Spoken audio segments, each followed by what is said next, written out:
अस्सलामु अलैकुम नाज़रीन, मैं हूं नाइला भट्टी। सबसे पहले शामिल करते हैं आज की अहम खबर। रिपोर्ट रजा अकरम महायुद्दीन इस्लामिक मेडिकल कॉलेज मीरपुर में कॉन्वोकेशन 2026 की शानदार और बावकार तकरीब का इनेकाद किया गया, जो इल्मी वक़ार, तंजीमी नज़म और तालीमी मयार के एतबार से एक यादगार संग-मील साबित हुई। तकरीब में मौजूद मेहमानान गरामी, आला सरकारी और सिफारती शख्सियात, उस्ताद कराम, वालिदैन और तलबा और तालिबात की बड़ी तादाद ने शिरकत की। तकरीब की सदारत चांसलर महायुद्दीन इस्लामिक यूनिवर्सिटी मरकजी सज्जादा नशीन दरबार आलिया नहरिया शरीफ अल्लामा पीर मोहम्मद सुल्तानुल आरिफीन सिद्दीकी अल अज़हरी ने की।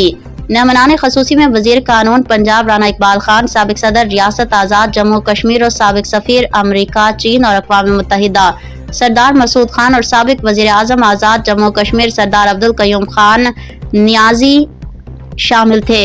कॉन्वोकेशन 2026 के मौका पर 180 तलबा और तालिबात को डिग्रियां तफवीज़ की गयी, जबकि नुमाया तालीमी कारकर्दगी का मुजाहरा करने वाले 21 तलबा को गोल्ड, सिल्वर और ब्रॉन्ज मेडल से नवाजा गया। Medals chancellor Pir Mohammad Sultanul Arifeen Siddiqui Al Azhari, vice chancellor lieutenant general retired doctor Asif Mumtaz Sukhera और pro vice chancellor air commodore Mohammad Saleem ने अता किए।